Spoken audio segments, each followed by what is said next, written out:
Right, so it is a great privilege to welcome Michael Murray back to the Faraday Institute. It's not the first time he's spoken here for us, and he's the Senior Visiting Scholar in Philosophy at Franklin and Marshall College.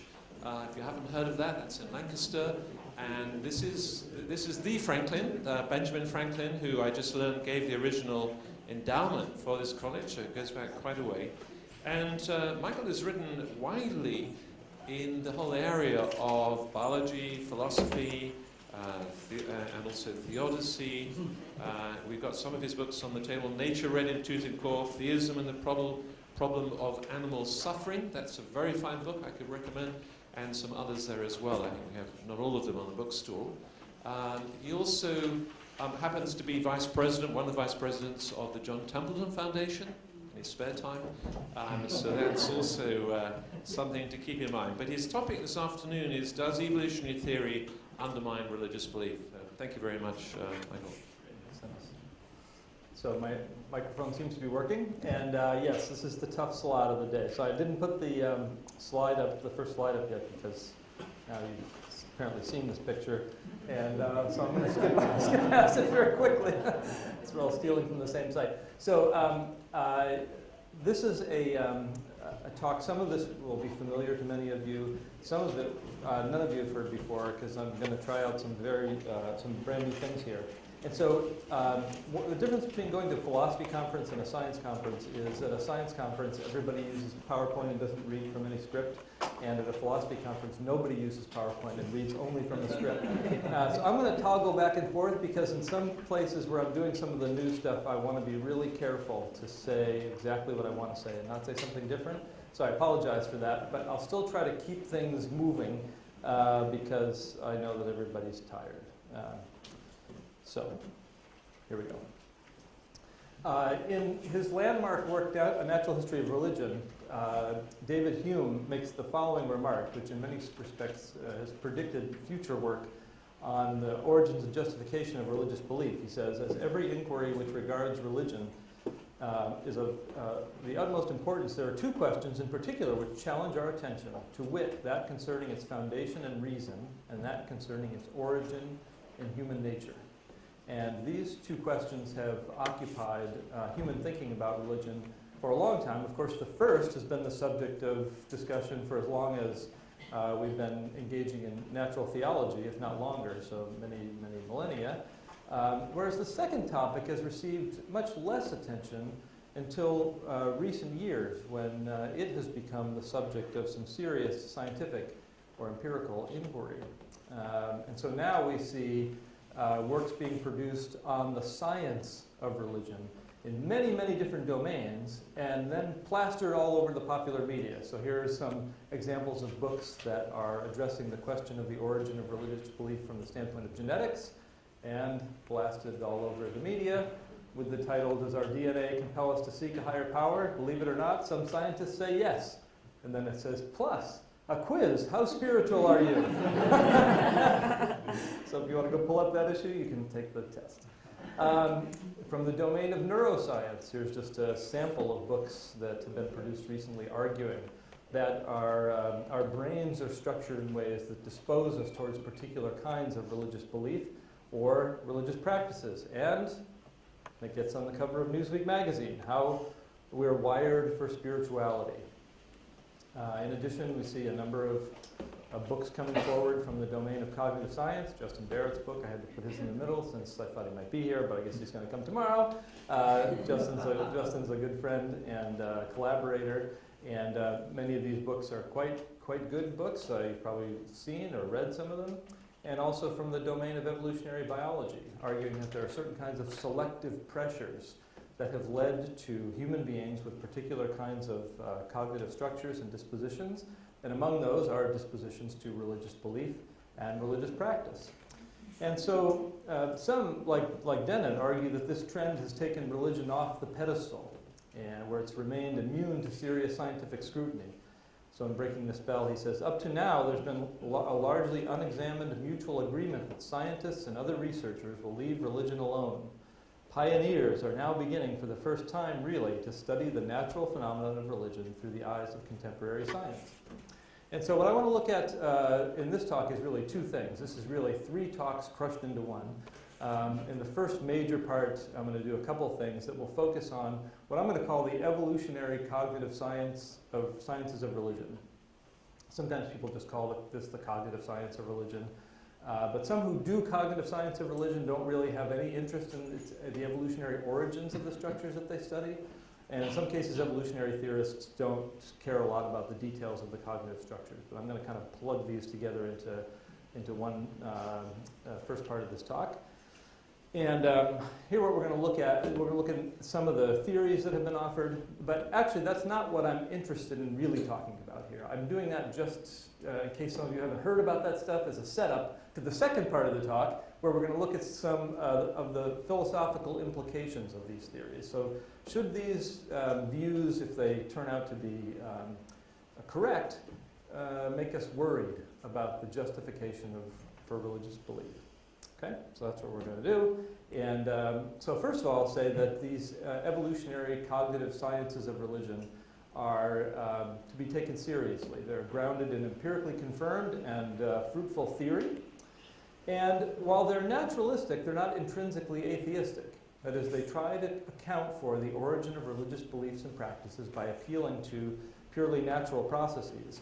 But those who are engaged in the project aren't necessarily driven by atheistic presuppositions.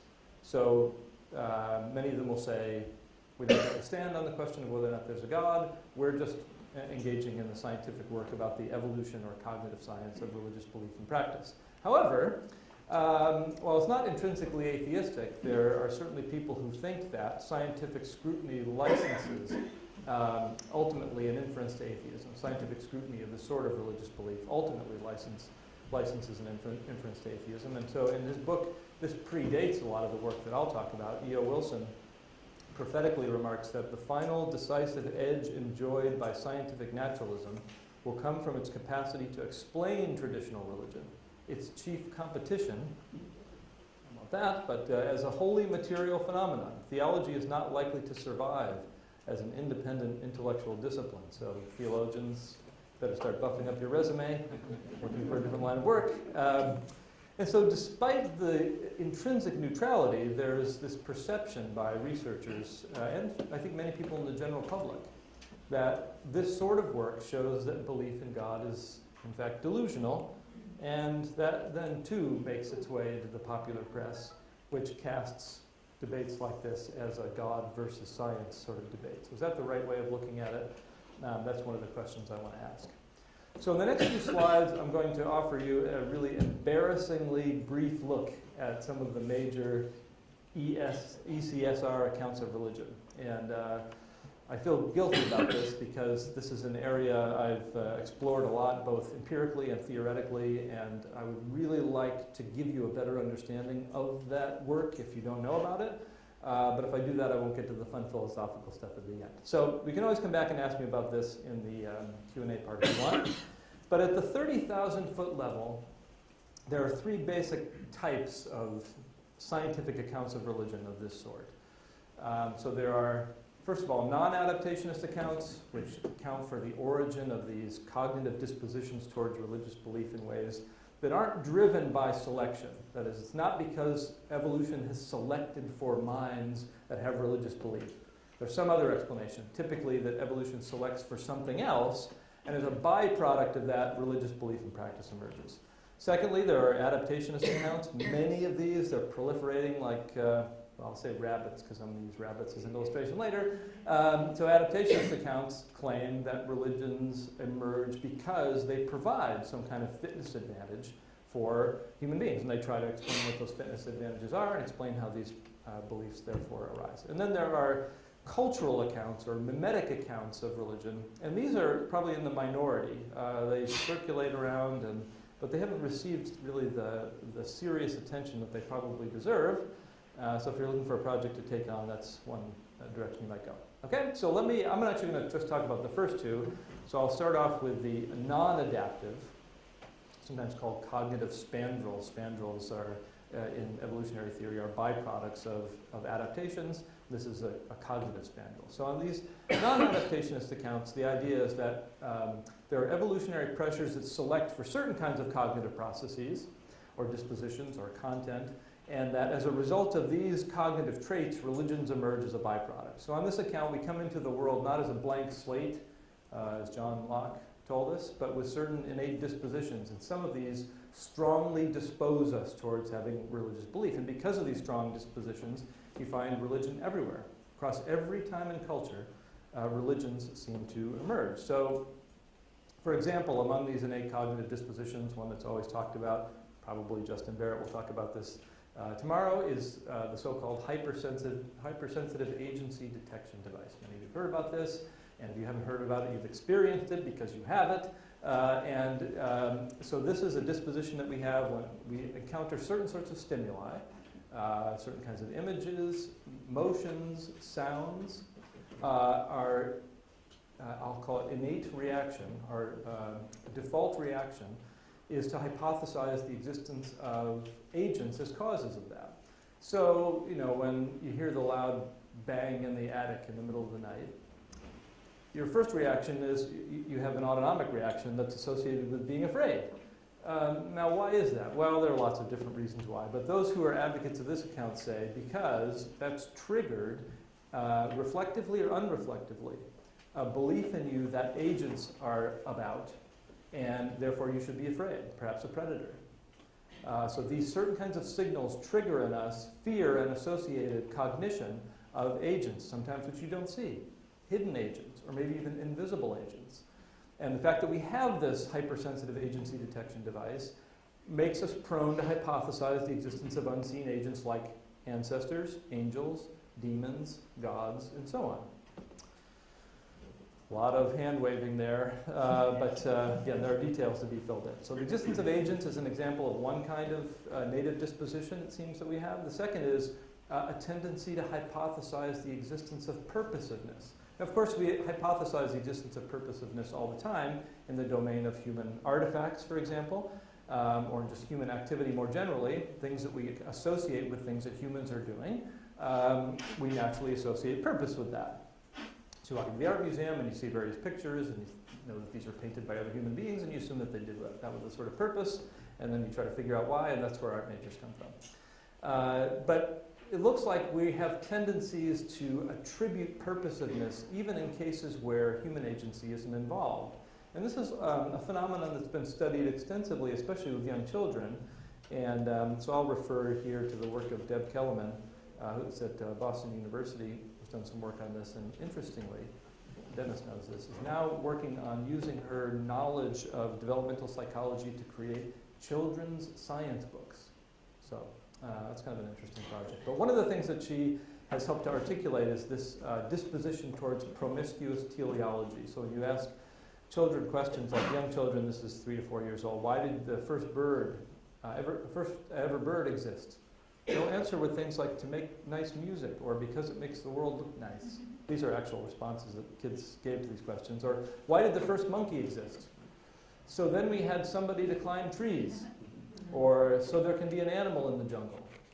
Or why did the first river exist? So that boats could come in the water, so that people could do fishing. So there are these teleological explanations that have to do with the origins of things that seem to be part of the domain of nature. And if we in fact have these default tendencies towards what Kellerman calls promiscuous teleology, then that will give us a tendency to attribute purposiveness to things that we find in our world. And of course, recognizing that things like rivers and mountains don't have ordinary human causes, what would that lead us to infer? Other hidden agentive causes, ancestors, gods, angels, demons, and so on. In addition, this part's probably too hard to try to explain in a few sentences, which I'm about to try to do, but it looks like the default concept of agents that we have includes a presumption of certain omni-properties, like omniscience and omniperception. So that might sound very odd, and I'll just explain this very briefly, and I suspect Justin might say a few words about this tomorrow because it's something he studied extensively. So as I said, it looks like we come into our world with certain default, if not concepts, at least templates for forming concepts about certain things. And one of those things is agents. And so the question is, well, what kind of content does this disposition or does this concept have as a native concept? What does this mean? And one way that this is studied, again, is by looking at children in the context of developmental psychology. So the example that's typically used, and so I'll use it here, to describe this is the false belief test. So with kids ages 3 to 5, if you put them in a context where, let's say you have a box of Cheerios, and you ask them what's in the box, and they'll say Cheerios, and you open up and you show them their ping pong balls inside, then you close the box back up and you say, well, okay, we're going to bring your mom into the room, what's she going to think is in the box? They will say ping pong balls. Because at that particular age, they have difficulty ascribing false beliefs to knowing agents. Right? So once they know that there are ping pong balls in there, they assume that other agents are going to say ping pong balls are in there. If you ask them what their dog would think is in the box, if they came in, they'd say ping pong balls. Right? And if you ask them, what did you think was in the box when I first asked you, they'll say ping pong balls, interestingly. So they have a very hard time attributing false beliefs to agents, including themselves. So what does that show you? You might say, kids are dumb? No. I mean, maybe it shows you that. But what it shows you, according to those who are developing this account, is that we have a concept of agent or knower that we start off with natively, and we make certain inferences based on that. And so one of the inferences we make is that these agents get it right when it comes to belief. In other words, our default concept is one of omniscience. So as we begin to spin up belief in invisible agents because of had, or because of promiscuous teleology, our default is to attribute things like omniscience or omniperception to those agents. And that further reinforces our native disposition to spawn religion. Okay? That's the claim. And there's a much longer story that goes along with this. I can't tell you all the details. I'm happy to talk about any of this in the Q&A. But the big point is, these accounts are trying to explain how we come to religious belief as a byproduct of other evolved dispositions. And so religion is natural, and therefore it's common. Adaptationist accounts argue not that these are byproducts of evolved dispositions, but that religion evolves for adaptive purposes. And there are many accounts, as I said, they're proliferating rapidly. I'm going to focus on just really one of these accounts, and that's the defection punishment, or sometimes called the supernatural punishment account of Dominic Johnson and Jesse Baring. But I put all these last three in color here, because they all share something in common. And in fact, most adaptationist accounts share this in common. So the idea is this. The proposal is that religion is a uniquely human adaptive solution to a fundamental challenge of organismal function, or certainly of organisms that exist in the context of groups. And that's the problem of how to maintain cooperation and avoid disruptive defection. So as group size gets larger, it's important that there be mechanisms in place that foster cooperation and prevent the temptation towards defection. And this temptation is oftentimes illustrated by referring to the prisoner's dilemma. So I don't really want to go into a long explanation of the prisoner's dilemma, but let me just ask, how many people of you have heard of the prisoner's dilemma? Okay, almost everybody, but not everybody, so I'm going to pause for a minute. So I'll explain what it is and then why people think it's a relevant thing to invoke in this context. So what you're supposed to imagine in the prisoner's dilemma, now I wish I'd filled the numbers in, is that you and your partner in crime carry out some crime, you're arrested by the police, you're brought to the police station, you're put in separate rooms, and the police don't have any evidence to convict you with, so they're trying to get you to confess. Or if not that, at least rat out your friend.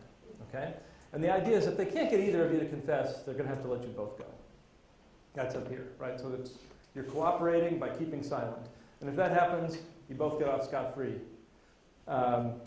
However, if one of you confesses and the other doesn't, then the one who confesses is going to get let off the hook. Right? Thank you for helping us out. We're going to let you go. But the person that you ratted on who was not helping us, we're going to throw the book at that person. So that person's going to get 10 years. You're going to get off scot-free. These are these two boxes here. Okay? And then this box down here is the one where, well, look, you both confessed, so we appreciate the fact that you made it easy for us. We're going to give you a lighter sentence, but you're both still going to jail. And then you can fill in the numbers any way you want. They both get 3 years in prison, let's say. Okay? So what's the rational thing to do? Well, it turns out that no matter which person you are here, as you consider the options, it's better for you to rat out your friend no matter what. Because if you don't and he does, you get 10. Okay, that's the right way of looking at it. Whereas if neither of you do, you get 0. If both of you do, you get 3. So the safest thing to do is just to rat out your friend. In which case you end up down here. This is the rational thing for both of you to do. It's called the Nash equilibrium.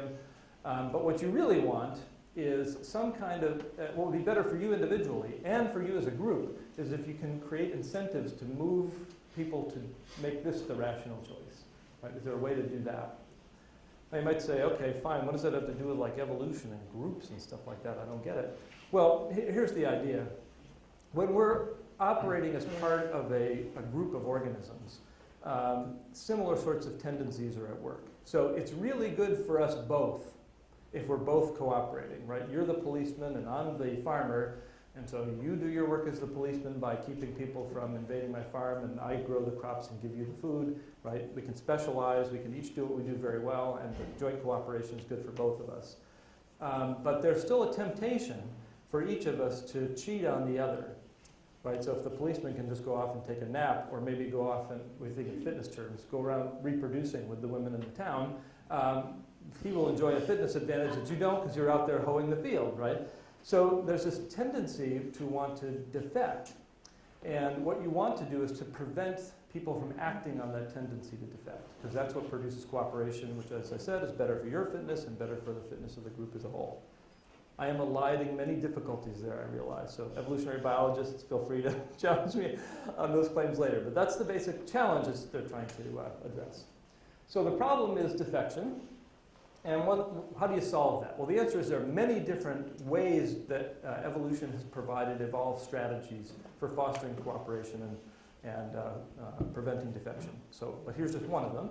One is policing or punishing. So if you have some mechanism for going around and looking for the cheaters and then punishing them, that tends to diminish defection and enhance cooperation.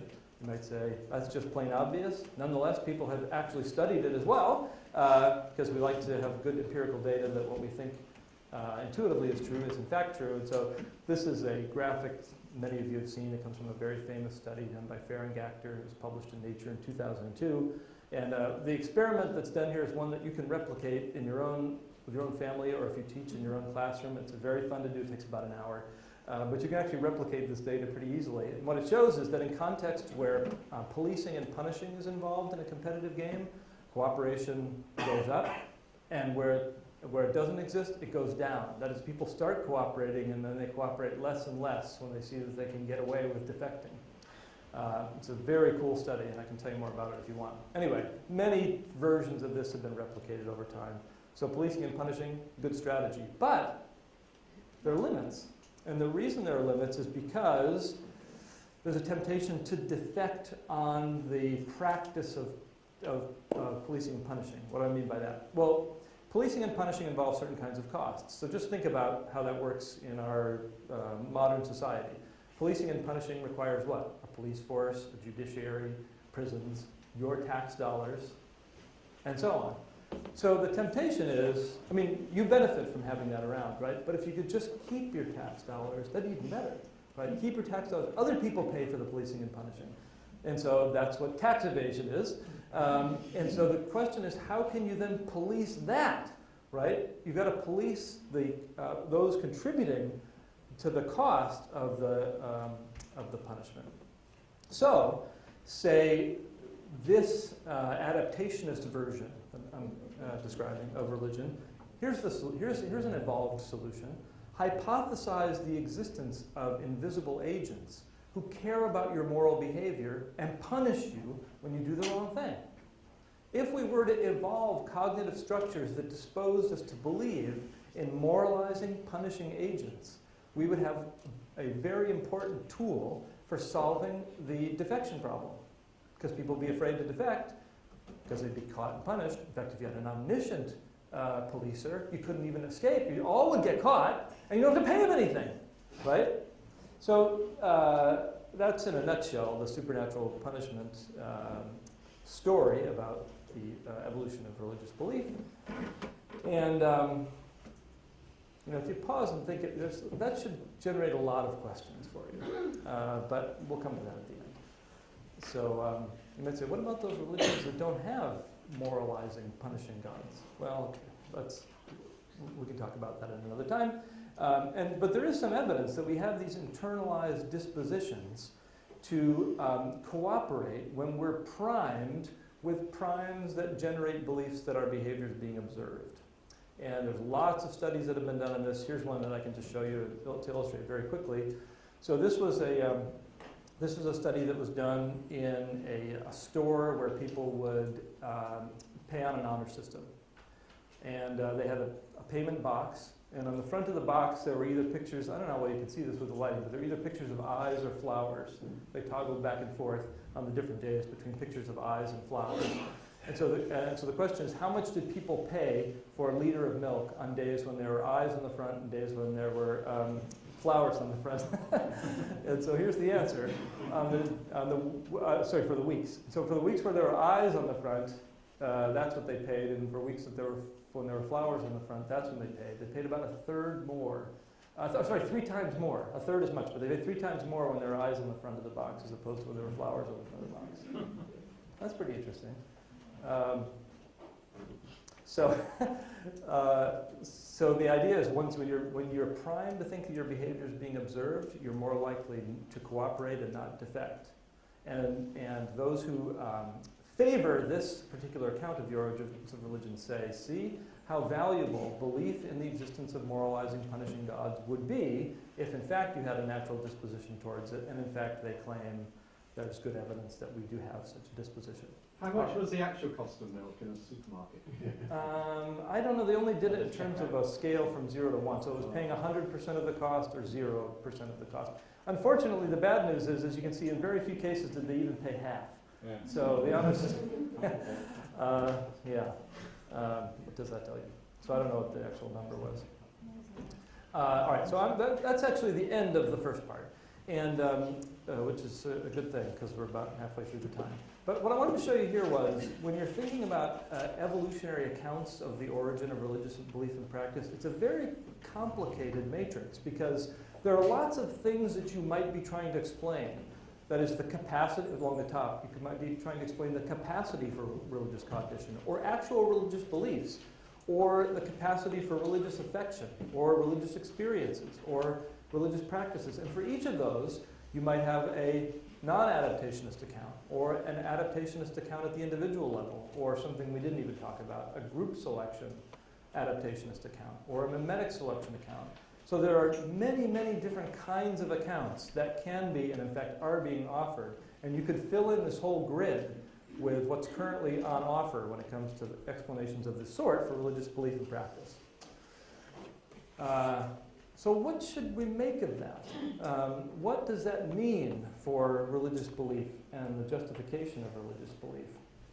Well, some people think that what it means is something like this.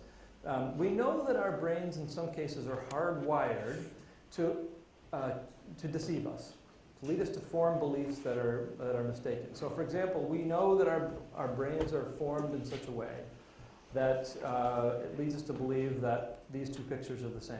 Right? Some of you have seen this before. Take a quick look at those pictures. Yep, duplicates. And then you turn them over and you see, no, they're not duplicates, right, at all. So what happened there? I mean, why is it so easy to see that these aren't the same picture here, but it's really hard to see it here? And the answer is, well, your brain has evolved in a certain way to try to read the contours of facial expressions and facial geometry. That's a complicated neural task. And so what you've evolved is the ability to do that under normal conditions, which is this. That is not normal, right? Seeing heads walking around upside down doesn't happen, and so your brain didn't evolve to get the details of facial expression or facial geometry correct upside down, but here it is. Right? You always want to look at it. Can I see it again? Yeah, there it is. Yeah. But in this case, you know, at least after you look at it long enough, even when it's upside down, you can see the error and you can get it right. But there are other cases where your brain's wired to make you get things wrong in a way that you can't fix, no matter how long you look at it. So here's an example. The vertical red line here and the vertical red line over there, same length. right? But you look at that and you say, there's no possible way. I've actually measured it. I actually took out a ruler to confirm, because you just can't make those look like they're the same length, but they really are. You're just wired to get that one wrong, and there's nothing you can do about it. So some people think that's the way it is with religion too. That is, what these evolutionary accounts show you is that your brain is wired to get things wrong. And so some of you know that Jesse Baring works on this topic. I met him a long, long time ago at a conference at the, what's the group? Well, in any case, we met, and at the end he was making these disparaging comments about religion, so I got together with him at lunch and I said, well, what do you think the problem is? I mean, philosophically, what's the argument for this? And he said this in principle, but at the time he said to me, with this research we have God by the throat, and I'm not letting go until one of us is dead. Journalists have now picked up on this. As you know, he's somebody who likes to get coverage, and so that's a line that's worked for him. But the question is why? Like, what is it? What is it about these views that, or these theories that get people all worked up? So oftentimes, so I was asking people, what's the problem? And oftentimes they would give me versions of arguments that looked very unsatisfying because they were sort of like general arguments for skepticism. You know, sometimes people will say, well, how do you know everything you believe isn't caused in you by some evil genius, right? The Descartes' evil deceiver argument. And that's not very, no one goes skeptical because of the evil deceiver. So in the book that Jeff Schloss and I published, I have a couple of essays in there where I worked through a lot of the arguments that people gave me and showed why none of them work. They aren't really good arguments for being skeptical about religious belief based on these scientific accounts. But these so-called debunking arguments keep coming. And so I wanted to do here today, which I've never talked about before, is a different version of the debunking argument. Okay? So here we go. And I'm going to read a little bit because this is comes from a paper that's as yet not published, and I want to make sure I get this person's argument right. So here's the way it goes. Two cases. Okay, case one. I'm walking from the campus coffee shop through the arboretum to my office. I see a dozen rabbits along the way, naturally coming to believe on each occasion that there's a rabbit. It's been a very busy spring, apparently. Soon after I arrive at my office, a colleague from the psychology department drops by to remind me that a couple of years ago I had signed on to participate in an experiment without knowing exactly what it is or when I'd be participating, although he assured me that it would be harmless. And it turns out today was the day. He says, my coffee at the shop was tainted with leperpine, a new synthetic compound that induces belief brief, harmless rabbit hallucinations. He asks me how many rabbits I saw on my walk to my office. Upon learning of this explanation, my rabbit beliefs, based as they were on looking to me as if there were several rabbits along my walk, are less reasonable, rational, justified, warranted, sensible, and responsibly and virtuously held than they would otherwise have been. Okay? That's what he claims. Now, why is that? So you're not supposed to put a lot of text on slides, but I'm sorry, you're going to have to bear with it. So why is that? Well, he says, first, my colleague's explanation for my rabbit experiences or beliefs are right at home with there having been no rabbits along my walk at all. Of course, it's also at home with there having been rabbits on each and every occasion, exactly as I thought. Perhaps my colleague has misinformed me as part of the experiment, or perhaps he's sincere but misinformed himself about what was put in my coffee, or he's just kidding, or it didn't work and there really were rabbits there. I can embed my colleague's explanation in 100 different stories in which all of my rabbit beliefs are true. Even so, that doesn't show that my rabbit beliefs aren't less reasonable than they would otherwise have been. And the reason why is clear. My colleague's explanation is an undercutting defeater, specifically a reason to be, at the very least, somewhat more suspicious than I otherwise should be about whether my rabbit experiences are adequate grounds for the rabbit belief that are based on them. Second, here's number two. As far as I'm concerned, when my colleague's explanation is conjoined with the falsehood of my rabbit belief, so he tells me I was in this experiment, let's assume my rabbit beliefs are false, the result is not the least bit implausible, right? Yeah, could be. Could be I'm completely deceived by this because I'm part of this experiment. In fact, it's worthy of being taken quite seriously as a competitor to the explanation that I naturally gravitate towards, given my rabbit beliefs. The explanation according to which there really were rabbits along my walk, and I really was perceptually hooked up to them in a certain way as a result of my rabbit experiences. Okay? we'll forget the third part. Now, here's case 2. All right, so the idea is, do you find that persuasive? If you got this, would you think, maybe the beliefs are true, but I would be more skeptical about them than I was before I heard that story. Okay, so now case 2. I'm walking from the campus coffee shop through the arboretum to my office. I see a dozen rabbits along the way, naturally coming to believe on each occasion there's a rabbit. It's been a very busy spring, apparently. Soon after I arrive at my office, a philosophy major drops by for office hours. While she settles in, I serve her some coffee. I mention all the rabbits I just saw on my walk, and she reminds me that my rabbit experiences don't rule out the possibility that I've been systematically deceived by a Cartesian demon.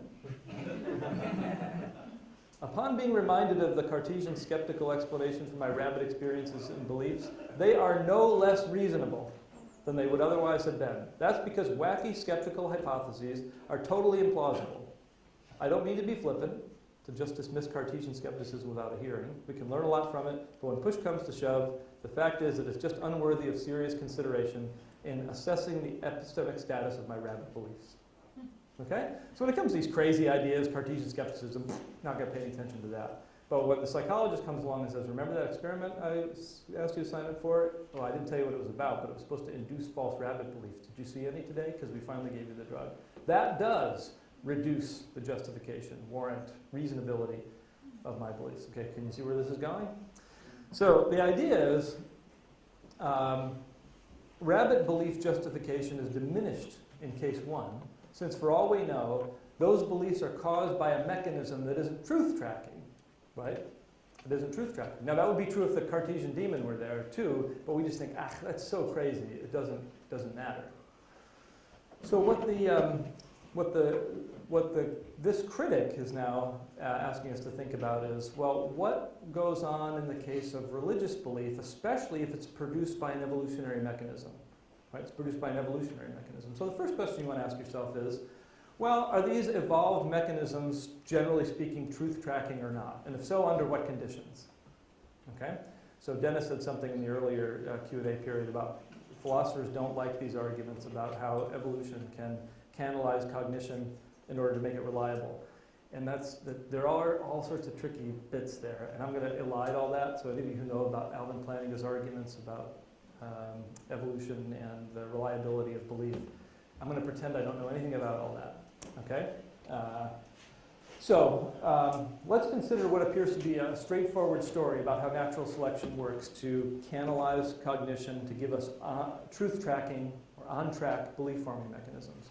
So we can read this. If my local environment is filled with various things that are relevant to my, let's say, getting nutrition or securing mate opportunities or avoiding disease and injury or predation, things that otherwise enhance my fitness biologically, evolutionarily, there will be strong selective pressure in favor of belief-forming mechanisms that get the facts about these objects largely right. As a result, we have reason to think that in such cases, our native belief-forming mechanisms do get these things right. Okay, so why so? Well, there's 2 ways in which the natural environment work on me, have a causal impact on me that helps me get reliable or truth-tracking belief-forming mechanisms. So the first way it does this is remotely. So if this account is right, when it comes to formation of ordinary beliefs about things like boulders, let's say, the targets of my belief, boulders, are the causes of my beliefs in 2 ways. Okay, the first way is remotely. Why? Because boulders are things out there in my environment that I run into and go unconscious if I run into them and get eaten by predators. And so if I don't have evolved mechanisms that help me get things right about boulders, I don't survive and reproduce. Right? So boulders are things out there that are part of the selective pressure environment that confers upon me belief-forming mechanisms that allow me to get things right about boulders. But they're also causes in the proximate sense, because once I have those belief-forming mechanisms, and I come across a boulder, I form the belief, there's a boulder there. Right? So both remotely and proximately, I am causally in touch with the world of boulders in a way that makes my boulder-forming mechanism, my belief-forming mechanism in boulders, truth-tracking, right? Gets things right in the truth-tracking way. And so you might say, well, okay, so if I form beliefs on the basis of these evolved mechanisms, do I have to worry that they're not truth-tracking in the way that getting the leprosine or whatever it was called drug makes my belief-forming mechanism not truth-tracking about rabbits? You might say, well, generally speaking, no. evolved belief-forming mechanisms, well, we can be pretty confident that they get things right. But is that true with respect to now I'm just calling it cognitive science of religion belief-forming mechanism? Okay, so let's go slowly here. Rabbit case number 1 says to you there are 2 possible belief-forming mechanisms at work. Number 1, the truth-tracking rabbit perception mechanism. There's a rabbit, I see it. Or a non-truth-tracking, you're the subject of a psychology experiment mechanism. Problem is, you don't know which one is at work here, and that should make you somewhat skeptical about your rabbit belief. Analogously, you might say there are 2 God belief-producing mechanisms, some kind of truth-tracking religious experience or whatever mechanism it is by which God confers belief in God in you, or they want you to think a non-truth-tracking evolutionary cognitive science of religion type mechanism. Okay, supernatural punishment, or hyperactive agency detection, or whatever it is. And so similarly, since those aren't truth-tracking, or are they? Since those aren't truth-tracking, you likewise should lower the degree of confidence you have in your religious beliefs. Right? That's pretty much the setup here. So let's dig in a little bit deeper here. And here's where things get tough. So you gotta, if you're drifting, now you gotta concentrate. Okay. These are the last few slides, but they're the hardest. So the first thing we have to ask is about truth tracking. Now, if you pay attention to what's going on in contemporary epistemology, you know that truth tracking and justification, it's a big subject of discussion. Does truth tracking, is it involved with justification or not? It's complicated. But let's just assume for the moment, I think our common sense kind of default presumption is if a belief-forming mechanism isn't truth tracking, that's a problem. Okay, so what does it mean for a belief-forming mechanism, M, to be truth tracking? We'll say such a mechanism is truth tracking if and only if S were not to obtain, then C wouldn't form the belief B that S obtained. So the idea is a belief-forming mechanism is reliable if there weren't a boulder there, you wouldn't form a belief that there is. Right? That's what it means to be truth tracking. Now here's the complicated part. In logic or philosophy or mathematics, when you're thinking about claims like this one in italics, that's called a counterfactual. Okay? If something weren't to be the case, then this other thing wouldn't be the case. And so how do we assess the truth of counterfactuals? If the boulder weren't to exist, then my belief that it's there wouldn't obtain. How do you assess the truth of counterfactuals? And here's the answer.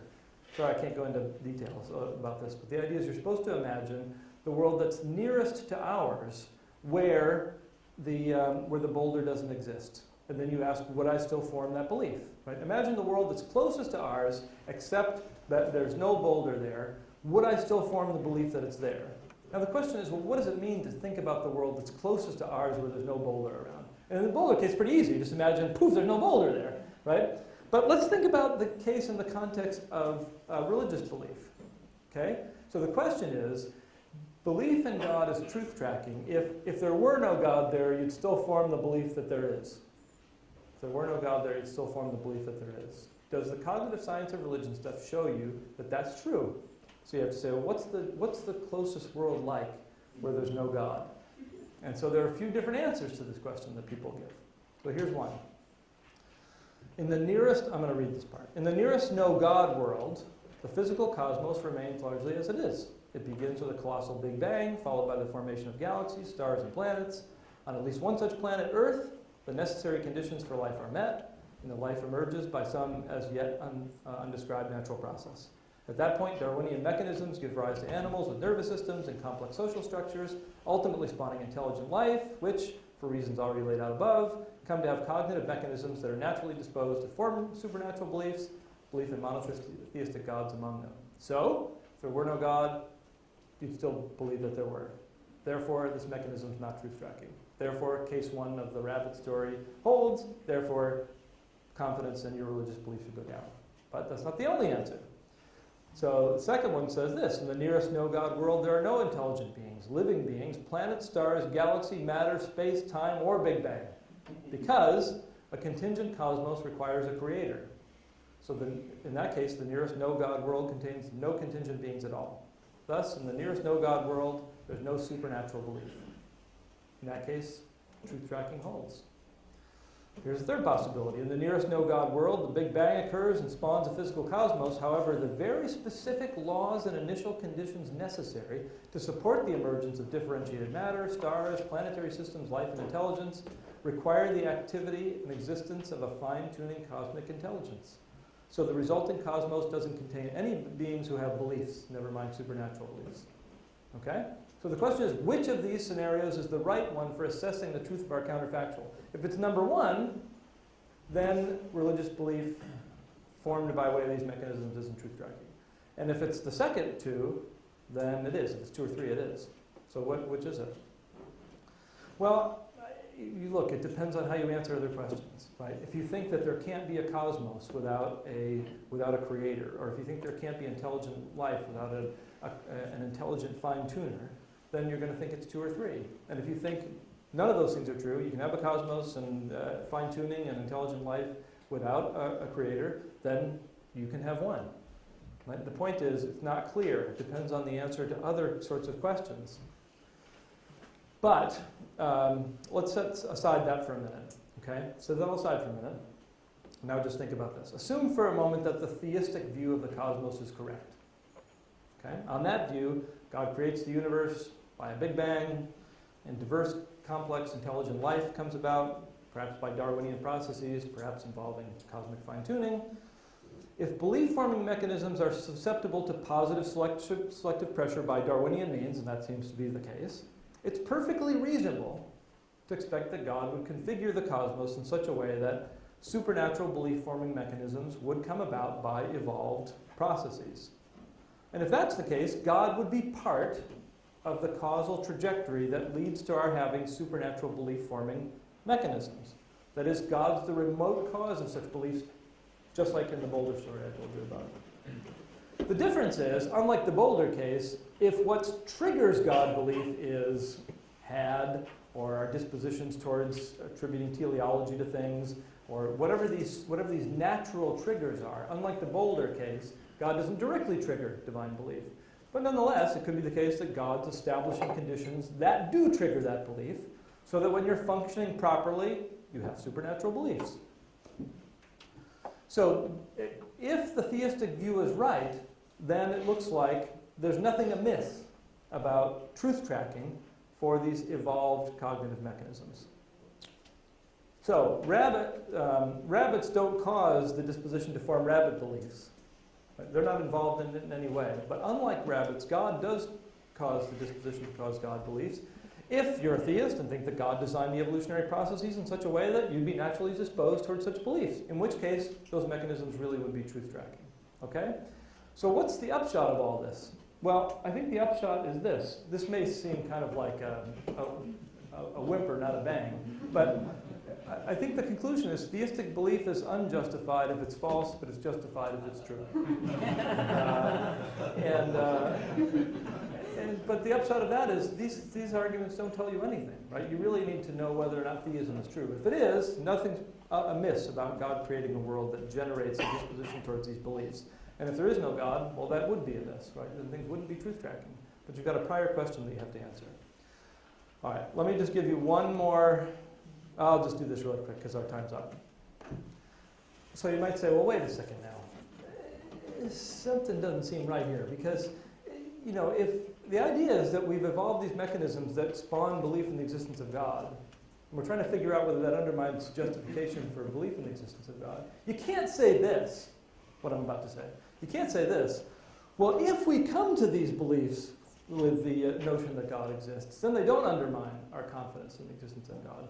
But if we don't, like the atheist, then they should. Yeah, but wait, should you ever come to this topic with that belief, knowing that you have this mechanism that would make you have it anyway? That seems like begging the question, right? That's a really good. I don't actually know the answer to that question for sure.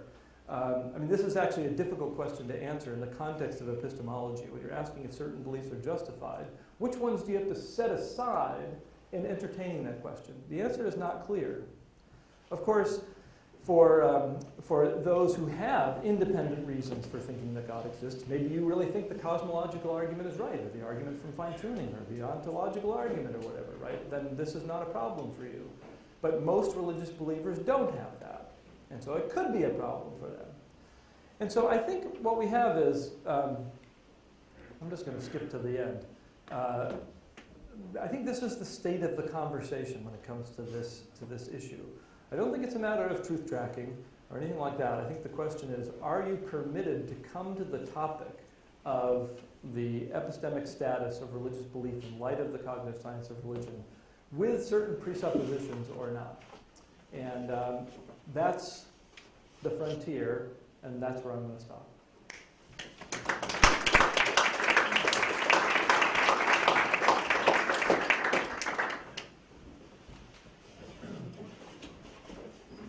Great, thanks very much, Michael. I'm sure that should stimulate plenty of neurons, you know, this late time of the day. And over to you for questions and discussions. So,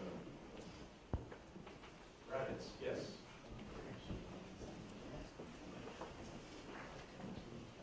So Michael why is this question you've just put us any different to an evaluative approach to any question, for example, any question in science? So, what presuppositions might I hold pro tem or not, or should I not hold pro tem when approaching a hypothesis in molecular biology or in fundamental physics? What's different? Boy, that's a little too abstract for me. So what presuppositions should you hold? Okay. Yeah. So if example. Yeah. So I have an example. Okay.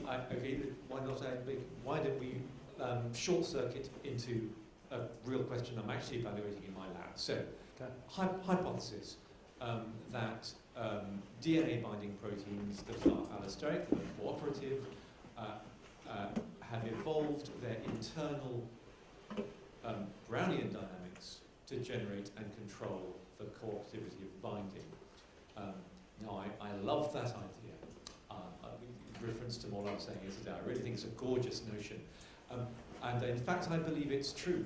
Does that disqualify me from being a scientist who ought to investigate? I see. So in the context of interrogating a hypothesis, you can treat the claim that you're investigating as true for the purposes of carrying out the experiment, because you're designing the experiment to determine whether or not it is true or false, right? I guess the difference in this case is if all we've got is our native religious belief, whatever that is, right? And for some people, if you ask them why do you hold the religious beliefs they do, they'll say, well, have a seat, because I'm going to give you 27 arguments why, right? But for many other people, they're going to say, don't really know, right? I just have it, or they'll say it's what I was brought up with, or whatever. You may think all such beliefs are, if anybody holds a belief for that reason, they're just not rational anyway. But let's assume that's not right. Let's assume it's okay to hold these religious beliefs, even if you can't articulate rational arguments for it, okay? And then someone comes along and gives you this alternative mechanism for how those beliefs were formed. So the underlying question is the mechanism that generated the belief that you have truth tracking or not, right? And the question is, can you come to that by saying, well, I'm going to first of all assume that that belief is true, and then I'm going to examine your alternative explanation and its implications in light of my assuming that that's true. Well, that's different from the case of just entertaining the truth of the hypothesis that you're investigating, because you realize that that's open to empirical verification or falsification, presumably by whatever experiment you're undertaking. But that's not the dialectic here, right? The idea is I'm going to ask myself whether I should diminish the degree of justification I attribute to my belief in this, now that you show me this alternative mechanism. And by not bringing any other additional information into the picture, I'm going to declare that not a good reason to decrease the level of justification that I have. So it's not like interrogating a hypothesis. I'm going to go out and get more evidence or arguments. I'm just going to say I'm entitled to hold that this belief is true without doing any further investigation, draw my conclusion about how I should calibrate justification of belief. I think that's the difference. Yeah. So why can't you turn the same argument against this hypothesis itself? So if somebody holds the belief that there is a naturalistic account and that this account is correct, this can also be a false, not a truth-tracking belief. That's right. And, well, that's true. And so one question you might ask yourself, and this is the second question that I ask, so what should be your default? Right? When you begin to entertain this question, what standpoint should you start off with? And there are lots of people who think, mistakenly I think, lots of people who think, well, the default presumption should be the no God presumption. Right? If you want to hold yourself as entitled to believing in the existence of God, you need reasons for that. But if you want to be an atheist, you don't need any reasons for that. So there's an asymmetry of justification between those two. I don't actually think that's correct. But if you did think that was correct, that would be one reason. So you might say, well, it's a simpler hypothesis to assume the existence of no, or whatever, right? But that's a very commonly offered reason.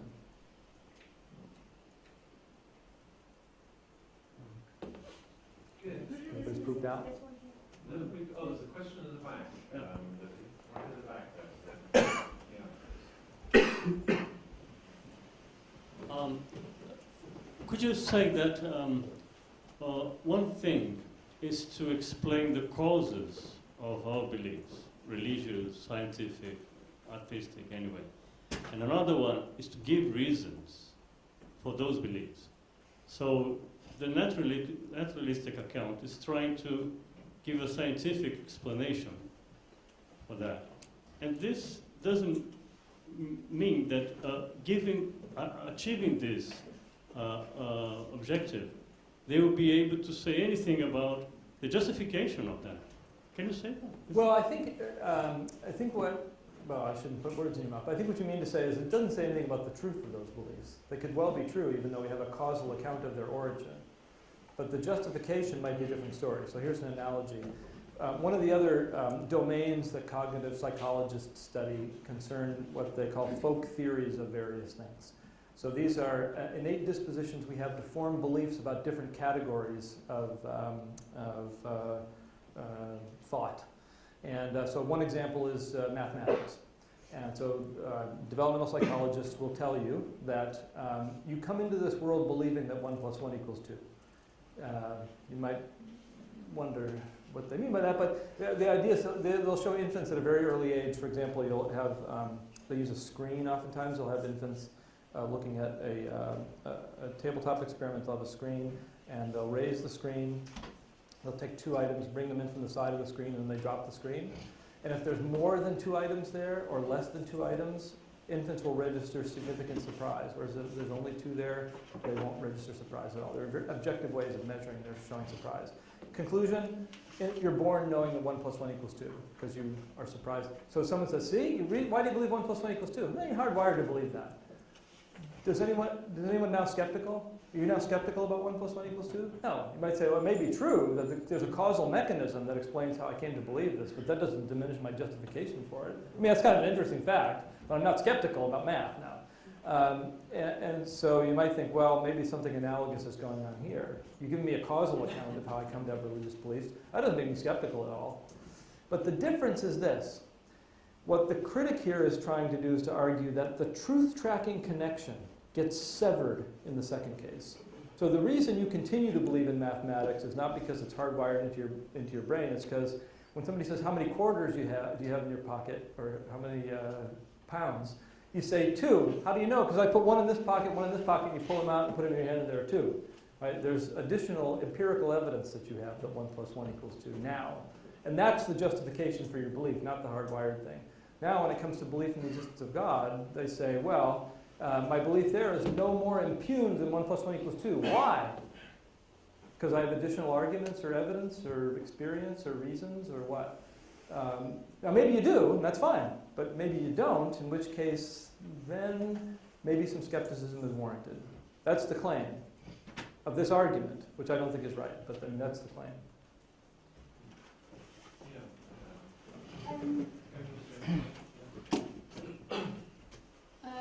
Belief in theism as opposed to pantheism, or having several gods, is a more sort of, it's a more recent belief. So presumably pantheism, if it evolved earlier. So does that mean you're claiming this mechanism works for just a sort of supernatural realm, or for monotheism, or what? No, well, I mean, it's a good question. So I'm gonna cheat a little bit at the beginning and say I think those who are advocates for these sorts of explanations would say that variants of various kinds of religious systems, whether it's pantheism or polytheism or monotheism, at best those are culturally evolved articulations of whatever our native evolved disposition is. So evolution hasn't been structuring our cognitive mechanisms in ways that are recent enough to account for differences between these different kinds of religious beliefs. What they all share in common is the idea that there's agency about, right? That there's some sort of agency that extends beyond the kinds of agents that we normally encounter. And culturally, we articulated that in different ways. It's monotheism for you, and pantheism for you, and ancestor worship for you, and animism for you. But that's all cultural articulation. So you can't claim your theory really is specifically theistic, because it's equally valid for all those. No, but when you look at the different accounts that are given by people who are carrying out this work in more detail, they believe, some of them believe you can point to particular cultural circumstances that drive by means of cultural evolution an articulation in one particular direction or another. So they claim if you look at the way in which the diffusion of religious belief occurs, at least until very recently when modern communication technology has become available to us, certain cultural circumstances correlate with particular kinds of articulations of this belief, and you can actually give cultural evolutionary explanations for that. There's another question down there. Yeah. And is it? Thank you very much. I think what you just said may be the answer to my question. I was going to ask, what is the evidence that any of this is hardwired and not acquired characteristics? Yeah, and well, and the evidence is, I mean, I guess there's two ways to look at it. One is that one mechanism, one trigger that we use to go looking for evolved or dispositions towards belief or innate belief or whatever you want to call it is cognitive psychologists call it the poverty of the stimulus. So if what you find is people across a wide variety of conditions form this belief, form the same sort of belief, in the absence of what you might think is sufficient evidence for forming that belief, then something else is at work. And so when you look at the wide-ranging experience that people have across times and culture with respect to belief in supernatural agents, you might think it's so diverse or so thin that for belief to converge in that sort of way points to some kind of evolved mechanism.